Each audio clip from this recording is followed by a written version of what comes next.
Disaster management के concept को जमीन पर उतारने में जो प्रैक्टिकल दिक्कतें हैं इसके संबंधित है और कुछ पॉलिसी मैटर में भी राज्यों ने अच्छे सुझाव दिए हैं। समय कम है इसलिए काफी लोगों को रोकना पड़ा है, मगर आपने ऑन रिकॉर्ड जो आपका स्टेटमेंट यहाँ पर रखा है उसको मेरा विभाग बिंदुवार इसका अध्ययन कर राज्यों को रिस्पॉन्स भी देगा और इस पर आने वाले समय में क्या क्या कार्यवाही हो सकती है इस पर हम चिंता करेंगे। विगत 9 वर्षों में यह क्षेत्र में केंद्र सरकार और राज्यों ने मिलकर काफी उपलब्धियां प्राप्त की है, इससे कोई डिनाई नहीं कर सकता, मगर हम संतुष्ट होकर नहीं बैठ सकते क्योंकि आपदाओं ने अपना स्वरूप भी बदला है, आपदाओं की फ्रीक्वेंसी भी बढ़ी है और आपदाओं की तीव्रता भी बढ़ी है। तो हमने हमारी तैयारियों को इसके साथ ज्यादा पैनी करनी पड़ेगी और ज्यादा व्यापक भी करनी पड़ेगी।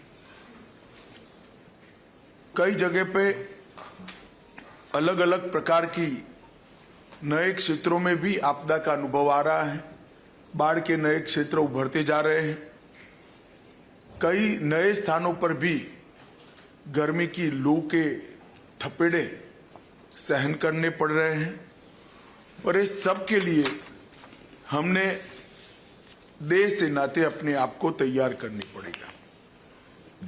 वैसे हमारे देश में डिजास्टर मैनेजमेंट कोई नई कल्पना नहीं है।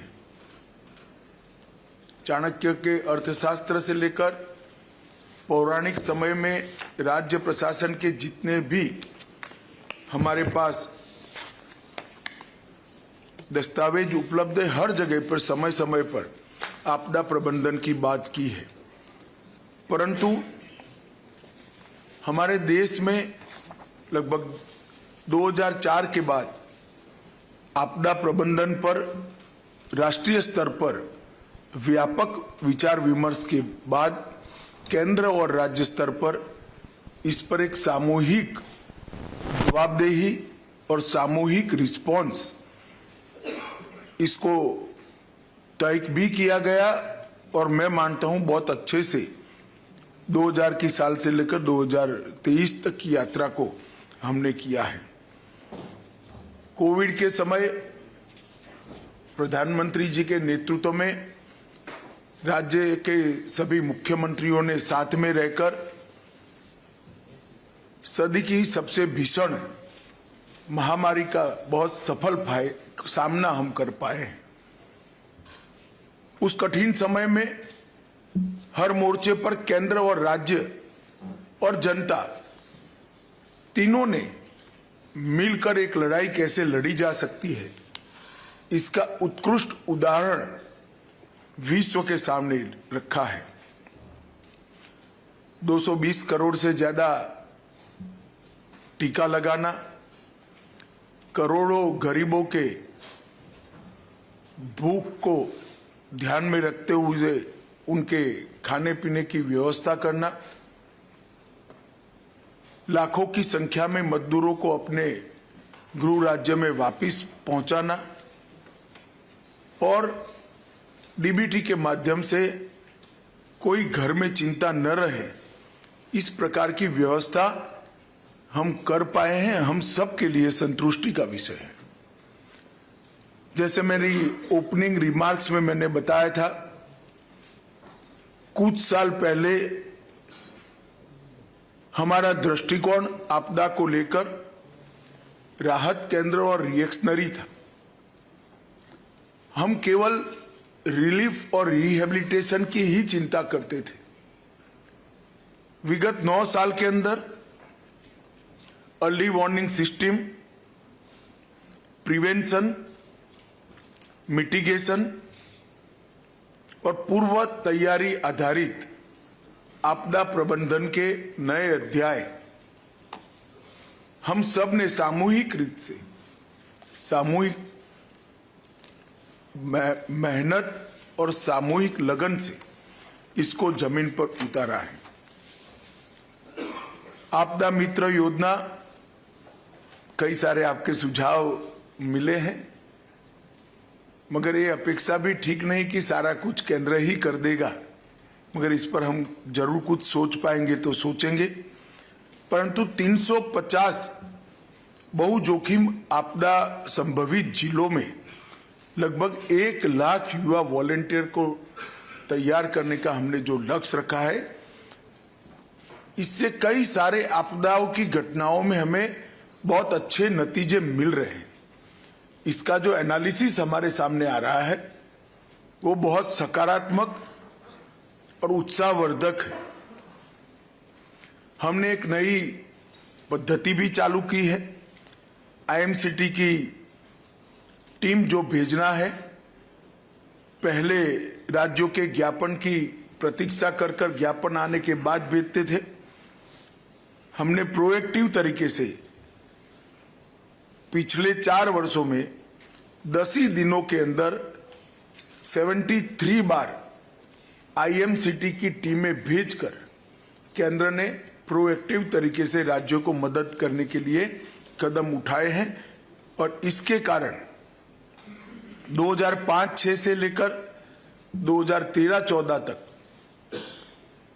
9 वर्षों में और 2014-15 से लेकर 2022-23 तक 9 वर्षों की तुलना में एसडीआरएफ पहले जो 35,858 करोड़ रुपया बांटा गया था, इसकी जगह 3 गुना बढ़ोतरी लगभग 1,04,704 करोड़ हुआ है।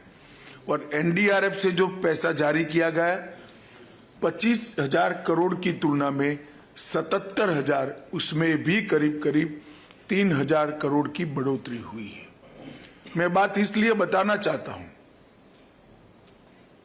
कि प्रोएक्टिव अप्रोच से और बजटरी प्रोविजन आपदा के जोखिम के न्यूनीकरण और बाद में रिलीफ और रिहेबिलिटेशन, इस सभी क्षेत्रों को आच्छादित करते हुए जो बजटरी प्रोविजन केंद्र ने और राज्यों ने बढ़ाया है, इसी का ये परिणाम है।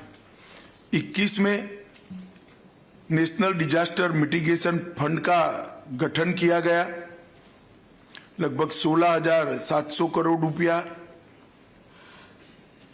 एसडीएमएफ के अंतर्गत केंद्र के अंतर्गत और एसडीएमएफ के अंतर्गत 32,031 करोड़ रुपया समन के लिए हमने जो किया है, उसका भी मुझे लगता है लॉन्ग टर्म बहुत बड़ा फायदा ये लड़ाई लड़ने में हमें होने वाला है। इंडिया डिजास्टर रिसोर्स नेटवर्क, इसकी राष्ट्रव्यापी सूची बनी है। लगभग 1 लाख नए रिकॉर्ड्स जनरेट किए गए हैं। नागपुर में एनडीआरएफ की एकेडमी की आधारशिला रखी गई है। लगभग काम समाप्ति के आरे पर है। 354 करोड़ से कॉमन अलर्टिंग प्रोटोकॉल्स को एसएमएस के जरिए से लागू करने का प्रावधान किया गया है। आपदा प्रबंधन सूचना प्रणाली portal 112 emergency response support system और 241 विश्वविद्यालयों के अंदर India universities and institution network for disaster risk reduction की स्थापना, ये हमारे बहुत उपयोगी और बहुआयामी इनिशिएटिव है।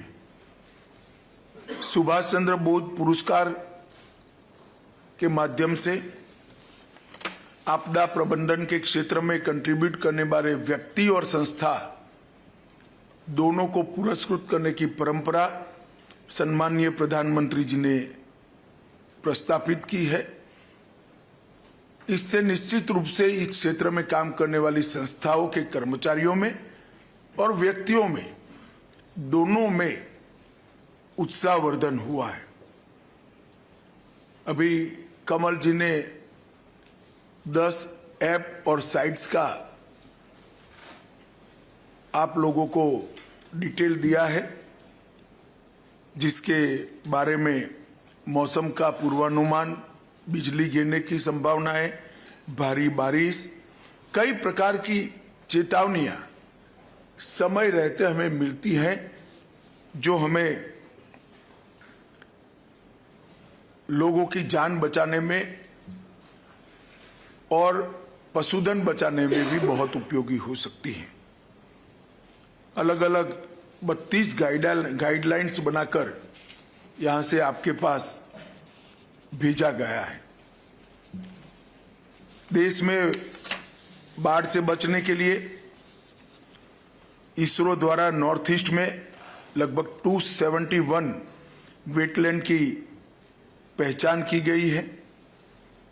आईएमडी द्वारा वर्षा की संभावना और इसके आधार पर होने वाले बाढ़ की सूचना पहले 3 दिन पहले भेजी जाती थी, अब 5 दिन पहले भेजी जाती है, जिससे बचाव के लिए काफी समय मिले।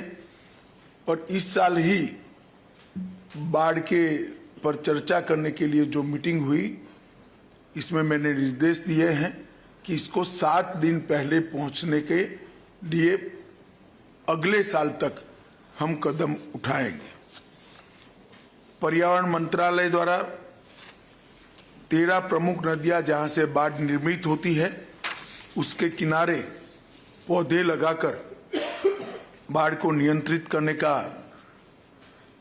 प्रयास किया गया है। मैं आप सभी का ध्यान जरूर आकृष्ट करना चाहूंगा कि देश के जिन जिन राज्यों में न्यूक्लियर पावर स्टेशन बन रहे हैं, वहां एनडीएमए द्वारा 7 न्यूक्लियर पावर प्लांट साइट का दौरा किया गया है और किसी भी आपात स्थिति में लोगों को बचाव हेतु एक स्ट्रिक्ट प्रोटोकॉल राज्यों को भेजे गए हैं। मेरे सभी मंत्रीगणों से करबद्ध निवेदन है कि आप इसको अपनी प्रायोरिटी बनाएं और न्यूक्लियर पावर प्लांट एक्टिव होने के पहले ही, उससे बीज उत्पादन शुरू होने के पहले ही हमारे यहाँ डिजास्टर को लेकर जितनी भी व्यवस्थाएं करनी है वो हम सब कर ले। ये हम सब के लिए बहुत जरूरी है। गर्म मौसम की स्थिति के लिए लगभग 23 राज्यों में कार्यशाला आयोजित की गई है। इसके बहुत अच्छे नतीजे हमें मिले हैं।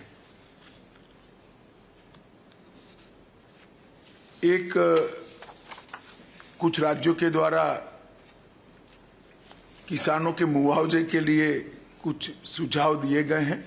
इसको निश्चित रूप से हम गंभीरता के साथ देखेंगे भी, मगर मैं साथ में ये भी कहना चाहता हूं कि राज्यों ने भी अपने यहाँ बजटरी प्रोविजन में, ये बहुत सार्थक बजटरी हेड है, इसके अंदर प्रोविजन को बढ़ाना चाहिए।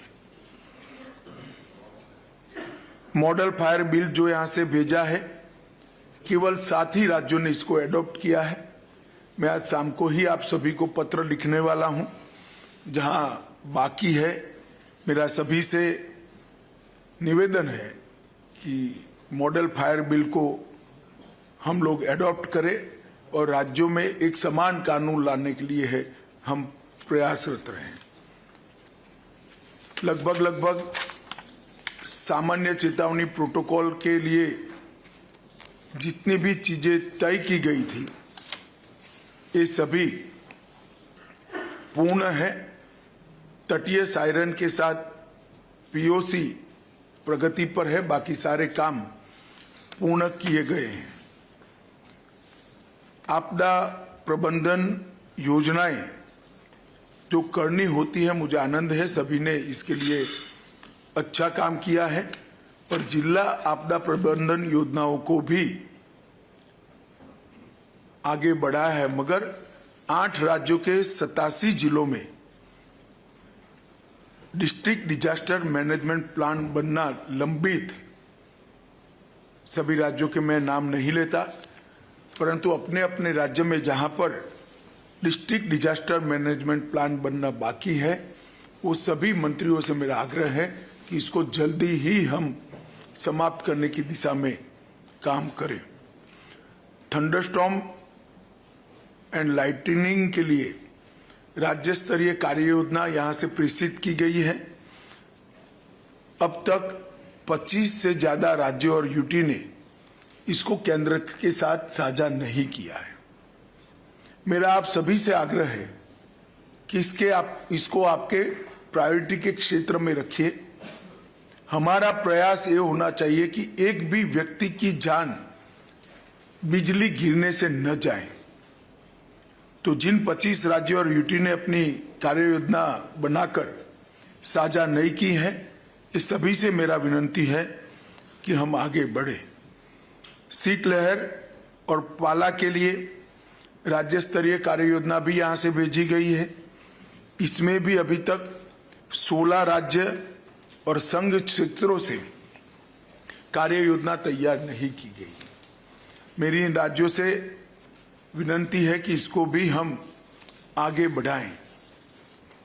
इंसिडेंट रिस्पॉन्स सिस्टम वो भी लगभग 16 राज्यों में लागू करना बाकी है, इसको भी हम आगे बढ़ाएं।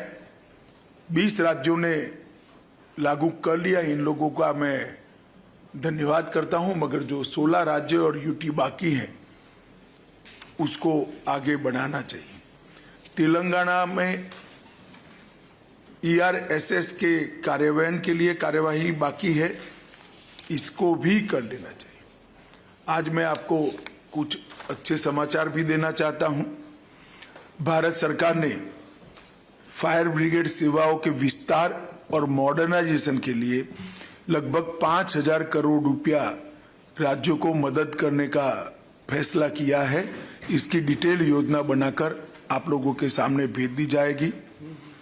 शहरी बाढ़ के खतरे को कम करने के लिए सर्वाधिक जनसंख्या वाले 7 महानगर मुंबई, चेन्नई, कोलकाता, बेंगलुरु, हैदराबाद, अहमदाबाद और पुणे, इसके लिए 2500 करोड़ रुपए का फंड तय किया गया है। उसकी भी डिटेल कार्य योजना आप लोगों को भेजी जाएगी।